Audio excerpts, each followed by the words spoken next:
It seems to me that so often when we speak about our struggles with lust, pornography, and masturbation, the focus is really all on ourselves. Have you noticed that? We think, well, how is it affecting me? How is it affecting me spiritually? How will it affect my ability to love another? Or the way we often try and overcome pornography is by either shame, I shouldn't be doing this, this is wrong, I should be over this by now, or guilt, oh my goodness, I'm such a terrible person, or embarrassment, like, oh, I don't want to be this kind of man. But all of it is still focused on us, and that's the problem, right? Sexual desire is supposed to be, it's supposed to go out, right? That's the whole point, propel us to love. One thing that I've found remarkably awakening and disturbing is what porn stars and porn producers actually go through on set.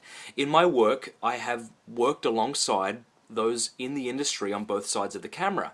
So those in the industry will say to me, Matt, I don't know if there's a woman in the industry who hasn't been sexually abused. I mean, it's definitely possible, but I don't know of one. That's what they say to me. For example, Jenna Jameson, the most notable porn star, perhaps, who's ever lived, she said on an interview with Howard Stern that she had never been sexually abused or molested. Well, I got her book. This is when you're the porn guy and this is what you speak on. This is the stuff you get to do. And I read in her book, she mentioned that when she was a junior in high school, she was beaten, gang raped, and left for dead. And then she goes on to say, but this had nothing to do with my entrance into the industry. A former porn star, Shelley Lubin, says, if you watch pornography, you're watching physically diseased and emotionally injured people having sex with each other. This broke my heart. A friend of mine, Donnie Pauling, who's a former Playboy producer, says, Matt, you don't see the stuff that I see. He said, when I was working for Playboy, he was a Playboy producer, he said, you don't see the woman curled up in the fetal position in between takes, sucking her thumb because of the abuse she just caught on set. You don't see any of that. You don't see the woman who begins to cry because she's so ashamed of what she's doing, and how we pull her off to the side and we wipe her makeup and do her makeup again and reshoot. You don't see any of that. What I want to challenge you in this talk is question your motivations to be pure. It's not enough to want to be pure because you're ashamed, because you feel guilty, because you're embarrassed.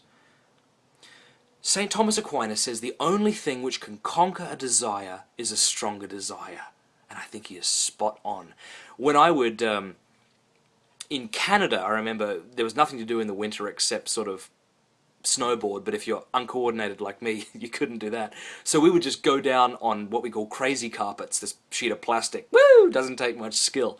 But I remember when we'd drive up to the mountain, we'd be sitting in our warm car with our jackets on, sipping coffee, and we had to get out of this warm car onto a freezing hard ground just to get, 5 seconds of thrill, only to walk an hour back up. If my desire to stay warm was greater than my desire to go crazy carpeting, then I simply would have stayed in the car. Here's the question. What could possibly be stronger than a guy's desire to lust? This is it. This is it. His desire to love a woman properly. Remember, you were created to be a protector, not a pimp. You were created to be a giver of strength, not a consumer of strength. Your deepest desire is to love a woman properly. The inheritance of your heart goes deeper than the sin you have inherited. We need to awaken those great desires to love, to fight, and to protect, and to ask God to give us the grace to follow that desire. What are your motivations for remaining pure?